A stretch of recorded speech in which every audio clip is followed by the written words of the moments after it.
It's Monday, so that happens to be the day that I like to talk about monsters. Hello and welcome to a new Monster Mondays. I'm Jeff Arbuckle, co-host of the weekly podcast Film Seizure that you can catch every Wednesday at filmseizure.com or at a number of podcast providers online. 2002's Godzilla against Mechagodzilla turned out to be a relatively sizable hit for the franchise. In fact, it would end up being the second highest grossing film of the Millennium Era. So to follow that up as quickly as possible, Toho asked that film's director, Masaki Tezuka, to come back and make the next film. Toho presented Tezuka with 4 approved scripts for him to choose from. But he ended up finding all of them pretty boring. So overnight, he wrote an outline for his own film, and then it eventually got approved. This film, Godzilla Tokyo S.O.S, would go on to become the only sequel in the Millennium Era, and it does carry over a couple of elements from the previous film, like a couple of scenes with Yumiko Shaku's Lieutenant Yashiro character, and Tezuka also brought in series fave Mothra to play a supporting part with her twin fairies in tow, and this was also something else that was briefly referenced in the previous entry anyway. Now, while this film would go on to be relatively well received, it did make a little less money than the previous entry. Some note that this film is fairly obviously intended for a slightly younger audience because it goes light on characters and plot. However, I don't know if that's such a bad thing. Godzilla against Mechagodzilla was pretty heavy on action and light on plot, and it turned out to be pretty fun. Now, I do want to go back to that concept that this is the only sequel in the entire Millennium Era. And that's actually quite surprising that Toho didn't try to link these movies together.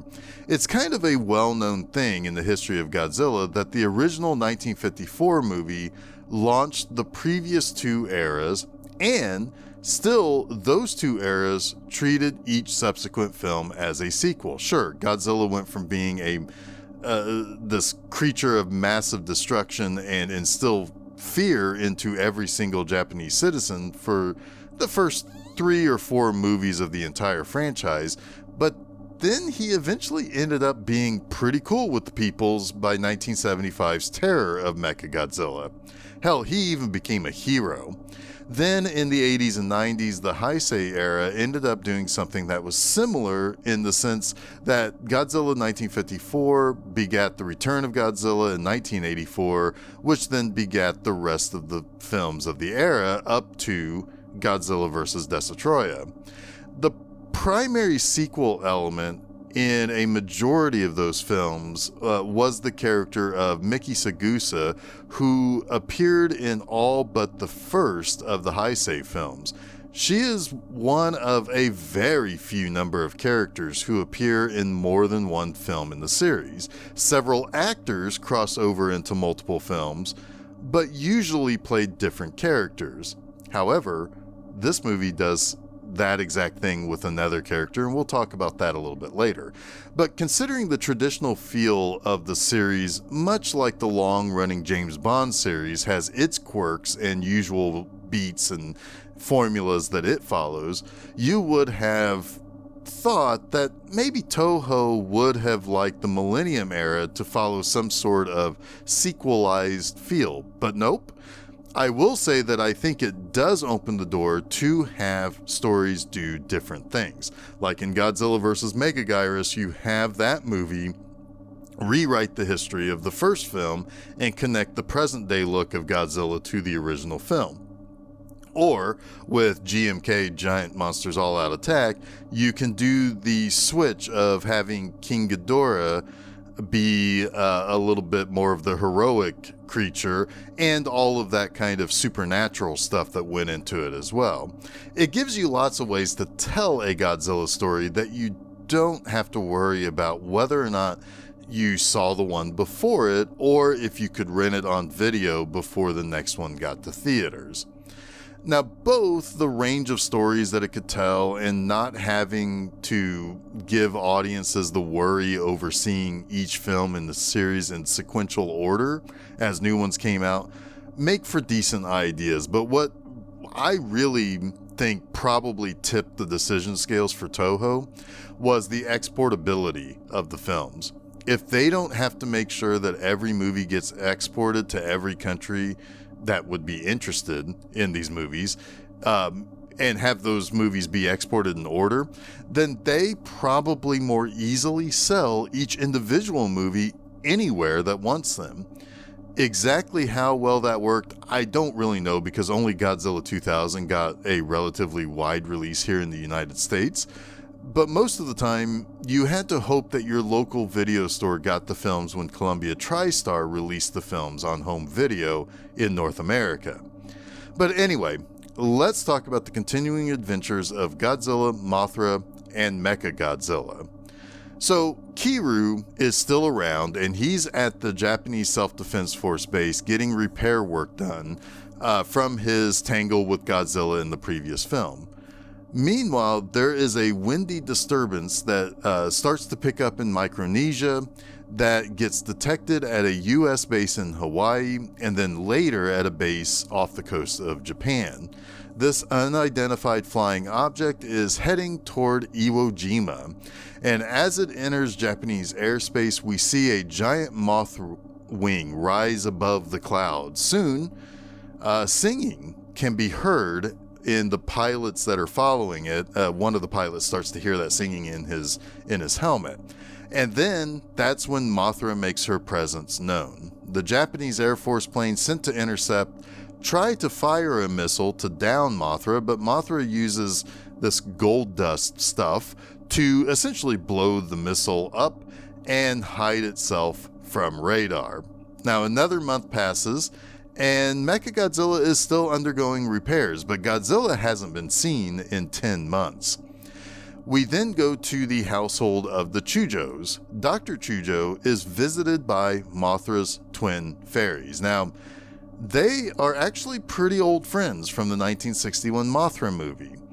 The fairies ask for a favor, and it's a pretty big one.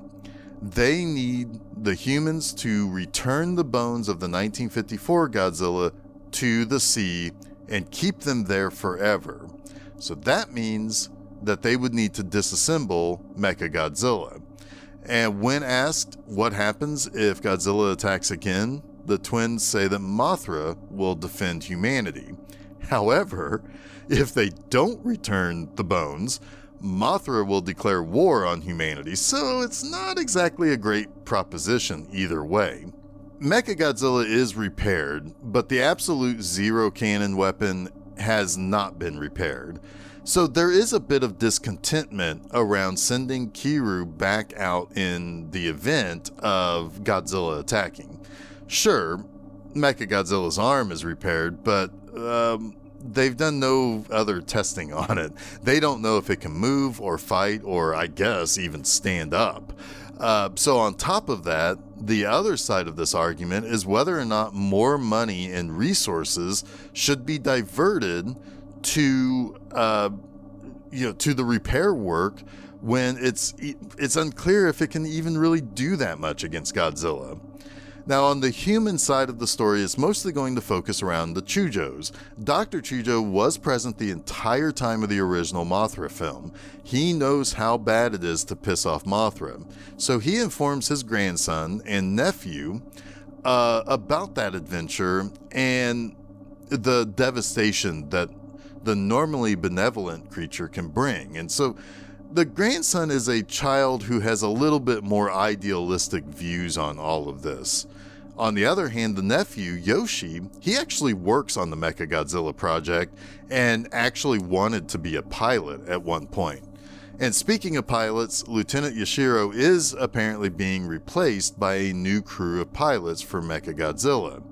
She's got mixed emotions about this because on one hand, she didn't finish the job of ridding the world of Godzilla in the previous film, but on the other, she doesn't actually think Kiryu wants to fight against Godzilla. Dr. Chujo has asked the Prime Minister to shut down the Mecha G project, but the Prime Minister agrees that while Mothra is a actual threat that is terrible, and he remembers all of what Mothra brought, the bigger threat, though, is still Godzilla. The Prime Minister wants to kill Godzilla first, and then he'll shut down the project. So he's kind of gambling a little bit on the whole needs of the many outweigh the needs of the few business. And that really kind of saddens Dr. Chujo, because he doesn't know how long they have to act in the event that Mothra decides that she wants to go ahead and start a war with humanity because they're not acting fast enough. But as it turns out, though, Godzilla is about to make his return. He's already killed a really big sea turtle creature that beaches itself before dying. Then Godzilla attacks a U.S. submarine, and it's clearly heading toward Japan. And Mechagodzilla just simply is not ready.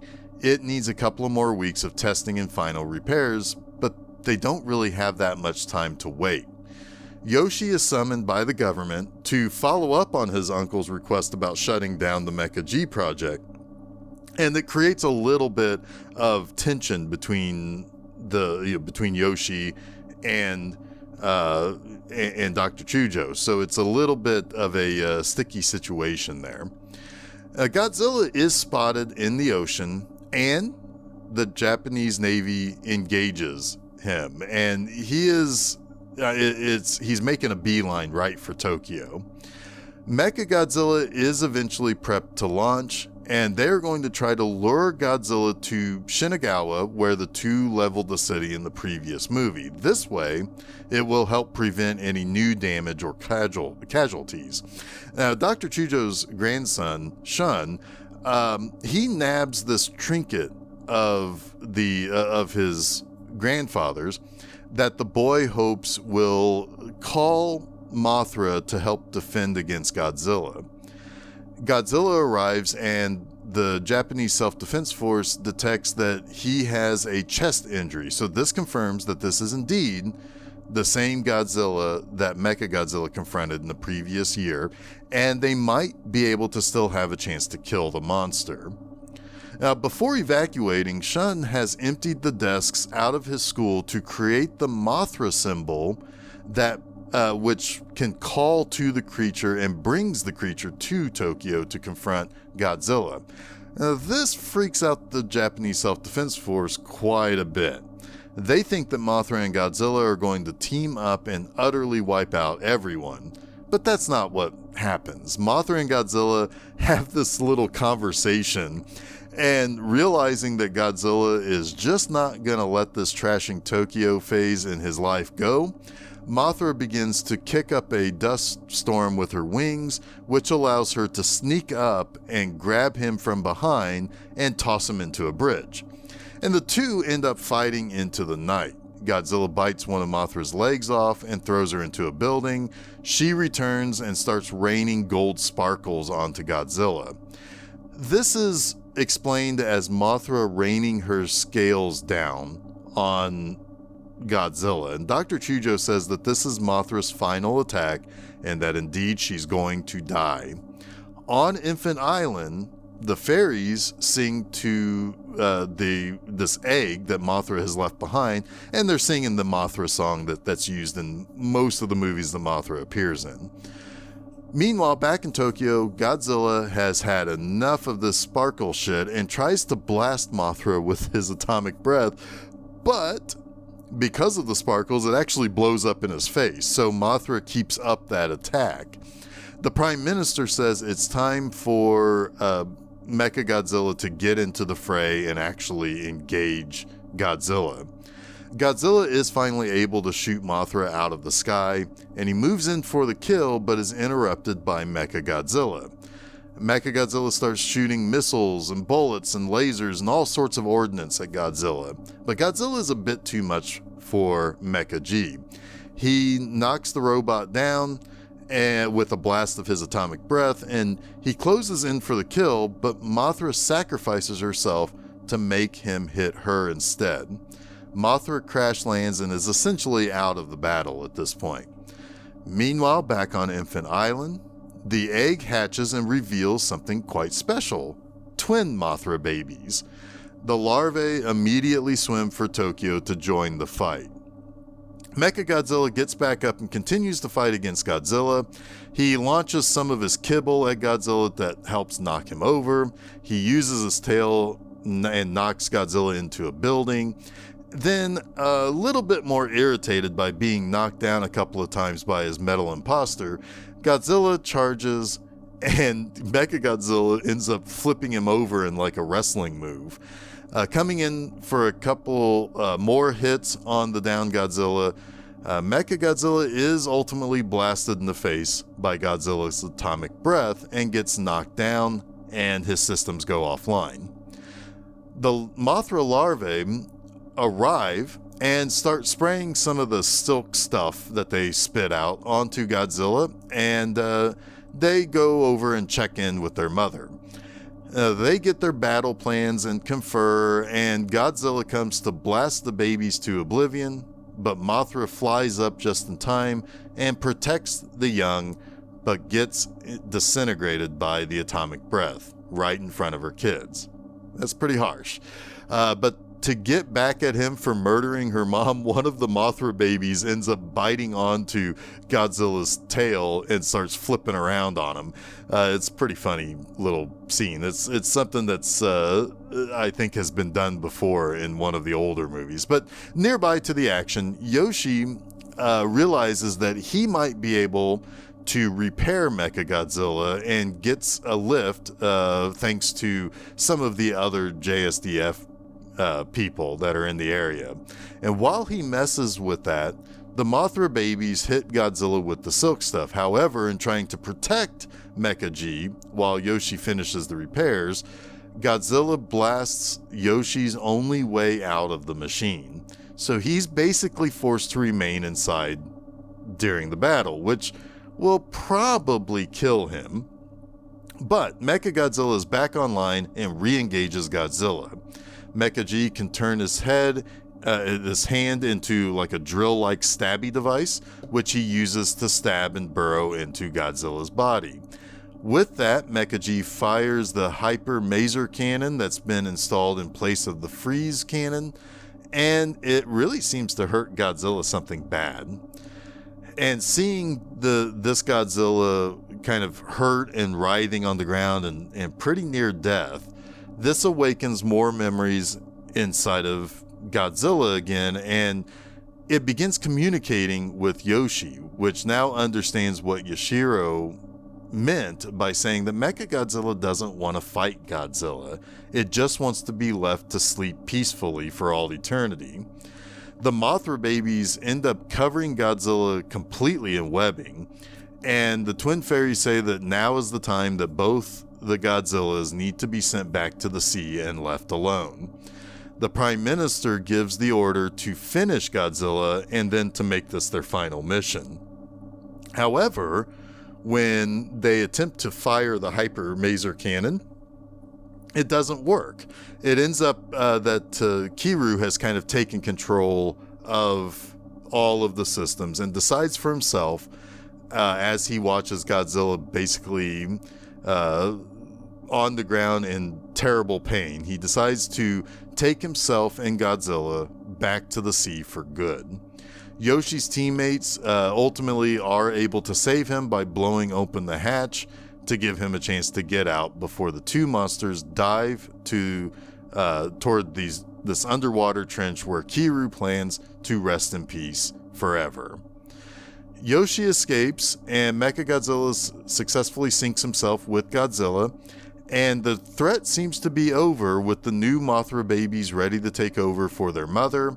However, Godzilla can be heard roaring underwater once again. And in a Japanese post-credit scene, a storyline that never gets followed up on deals with a storage facility that has a whole bunch of DNA samples from other creatures and this clandestine project to resurrect an extinct species. But let's get to my 3 things I like about Godzilla Tokyo S.O.S. Firstly, this movie is quite the action movie. Godzilla against Mechagodzilla featured a lot of action as well, but this movie goes beyond that even. Where you would normally get about 30 minutes of Godzilla monster action and about an hour of the human parts, This movie starts the third act battle about halfway through the 90-minute runtime. I was actually kind of surprised how fast they get to that final showdown. It seems to have no intention of being overladen with the human part. It kind of makes sense too, because this is a direct sequel to the previous entry. So why would you want to continue more stuff that was already pretty well established in the first part of this two-part story in the prior year? It's really good at just simply moving forward, and that's kind of nice. While it is unfortunate that our main hero of the previous movie, Lieutenant Yashiro, is quickly sidelined, we don't necessarily need any more of her story. This is a story for a new set of characters. And that's one thing I'll state as my second like, Yoshi and Dr. Chujo. This is as much a direct sequel to 1961's Mothra as it is to Godzilla against Mechagodzilla. Dr. Chujo was played by veteran actor Hiroshi Koizumi, and he was not only in this film and the original Mothra, but he was the lead in Godzilla Raids Again, and then he also appeared in Mothra vs. Godzilla and Ghidorah the Three-Headed Monster as Professor Mura. Later, he appeared in the first Godzilla vs. Mechagodzilla, and then again in The Return of Godzilla, which also meant that he was in the American version, Godzilla 1985. And I talked about the lack of sequels and the lack of characters who played the same character more than once in the series, and Koizumi is one of those few people. Plenty of actors made a career out of being in Toho monster movies. The fact that Koizumi was even in, in fact, Koizumi was even in Matango and Atragon as well, as far as the Toho monster films. But now a few of these actors, a few of them reprised actual roles. So it was one thing that they would go from one movie to the next, but they very rarely played the same character more than once. But having Koizumi appear in this as his character from the wonderful Mothra film from 1961 really helped create a bit of a nice feel of pedigree here. This movie and that movie both exist in similar timelines, even if the rest of the Godzilla movies didn't exist. It becomes a kind of transgenerational movie at that point, and I really I really like that kind of storytelling here, and how it relates to Yoshi's character as this kind of young, idealistic person who still wants to serve with the Mechagodzilla project, but understands Dr. Chujo's issues and his story and respects all of that. It's just a really interesting story that doesn't have to take up too much time in this movie, but can still be there. Thirdly, there is this through line in the movie that feels like it does kind of want to say something about respecting the souls of the dead. And I did touch upon last week that spiritual element of GMK Giant Monsters All Out Attack that heavily plays to the national sentiment over World War II, with the souls of the dead possessing Godzilla and lashing out in anger. And the primary driving force of this movie is that man tampered with the dead Godzilla. Having taken those bones and used it for their own ends to create the Mechagodzilla project, it was an affront to the natural order of things. The concept of living life with only the allotted time that nature gives you is also used several times. And they kind of mentioned that to do otherwise is really being disrespectful, because ultimately you're kind of playing God, and that's not our role on this planet. It's giving you this spiritual dogma of using your life to its fullest, and don't do things that would undermine the nature of your passing. And if you want to get almost religious with it, it's like saying that we're all part of a plan. To upset that plan or to avoid playing by the plan's rules is selfish and can be repaid by a little bit of vengeance from a giant fluffy bug that will destroy your city. Maybe it all sounds deeper than it really is, but it feels like something that we should take to heart as a lesson to be learned. So let's bring this episode in for a landing and wrap things up. Next week, we finish out the Millennium Era with the raucous Godzilla Final Wars. And you can catch new episodes of Monster Mondays each Monday at filmseizure.com. Don't forget to follow Film Seizure at Facebook, Twitter, and Instagram. And subscribe to Film Seizure to get both the Film Seizure Podcast and Monster Mondays at your favorite podcast providers, as well as YouTube. You can also check out my website, bmovieanima.com, to read new articles every Friday morning. But until next week, everybody, stay spooky.